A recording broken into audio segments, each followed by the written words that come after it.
I do a lot of presentations for corporates, for corporate clients, and probably the two top requests is the dealing with difficult people, right? Because you get that a lot in corporate, and leadership. Right? And the very popular one that I teach with leadership is called Leaders Use Your Brain, and I break the word brain down into an acronym of what that means and how you can utilize this information into your being a leader. And I don't know why why it's messed up like that. But anyways, the first step is always taking into consideration that personality, the brain-personality connection of the people. And then the responsive, approachable, interested, and nice really has to do, all of those combine into reducing the stress of the people that you interact with. Now, I'm giving you this information because we're talking business application. So if you are in corporate and you are a leader in corporate, you want to take this into consideration. If you are an entrepreneur, you want to think about how you interact with the individuals that you are serving. If you are a coach or a consultant, same thing. You want to think about how are always that think receiver, not sender, right? So how is their brain processing the information that I am giving it? So you want to keep these things in mind because there are a lot of very interesting statistics on stress in the workplace.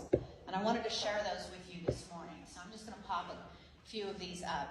And when you look at stress in a business situation, in corporations, there is tons of days and literally millions of dollars, billions of dollars costing in healthcare, millions of dollars in lost wages, or in lost workers not being in work because of stress, sick days, tons and tons of this information. And by the way, if there are, I don't think these are in your, if there are pages that I am going over, things that I am going over in this that are not in the workbook, please let me know, and I'll be sure that, or things that interest you that are on here that aren't in the workbook, I will get you those individual slides so that you have them, okay?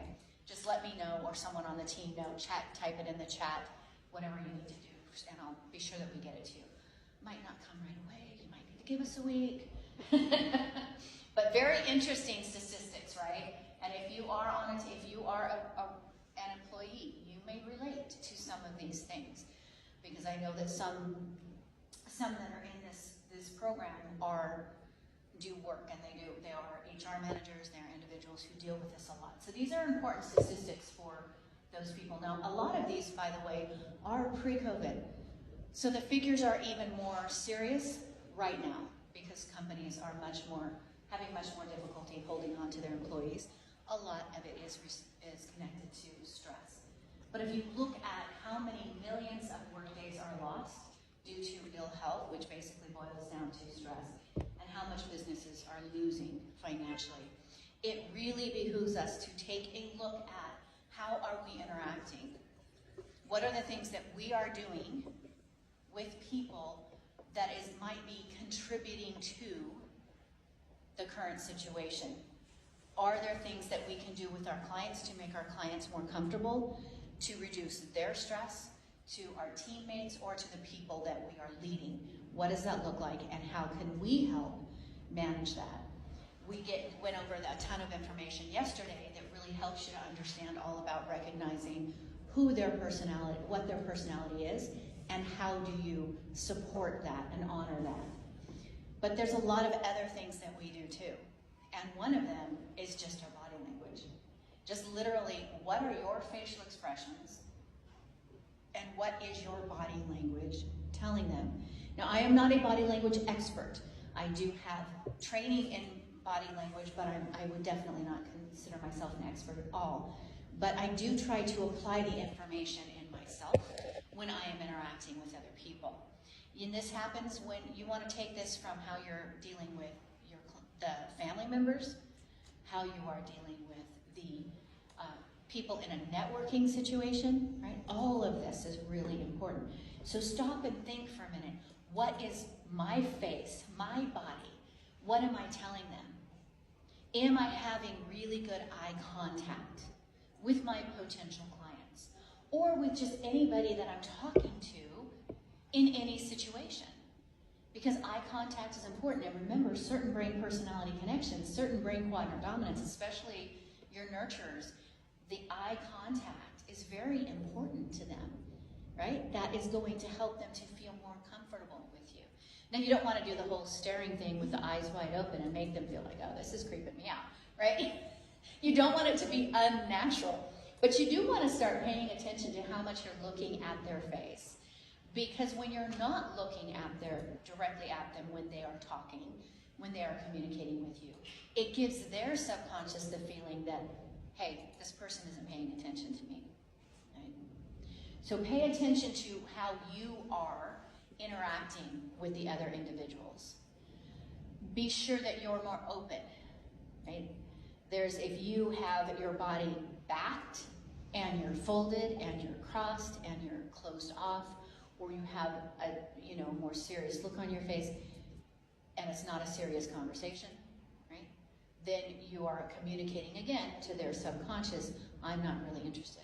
Or if you're pacing and you're constantly looking at the way out, right? It means I'm not really paying attention to you. If I'm fidgeting or I'm moving in, I'm not paying attention to you. All right, so you want to be open.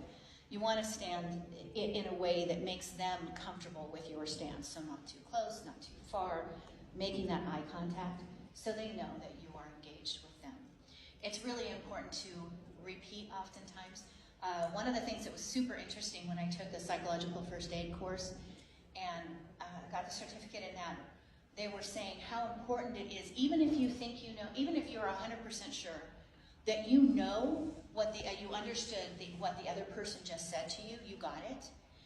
When you repeat it back to them, especially in situations and where there's trauma involved or there's just been a disaster and they're telling you how they feel, repeat it back to them.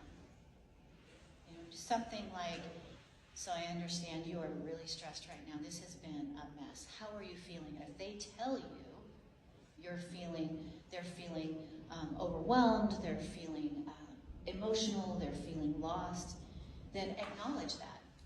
That's got to be really tough to be in your shoes and to have that feeling of loss. This is not a normal situation. By doing that, they now know, hey, she just heard me, he just heard me. And you can apply the same information, the same skill, develop the same skill for anything. When you're talking with clients, when you're talking with potential clients, when you're talking with teammates, when as a leader you're talking with individuals on your team that you're leading, all of that is important. If someone comes up to you and says, hey, I need a moment of your time, and I have to admit, guilty as charged this morning, we were under a little bit of stress, and there were a few moments when I was like trying to get something on my computer, and somebody would say something to me, and I turned to them really fast, and blah, blah, blah, blah, blah, okay. I wasn't engaged, I wasn't emotionally showing that I was connected.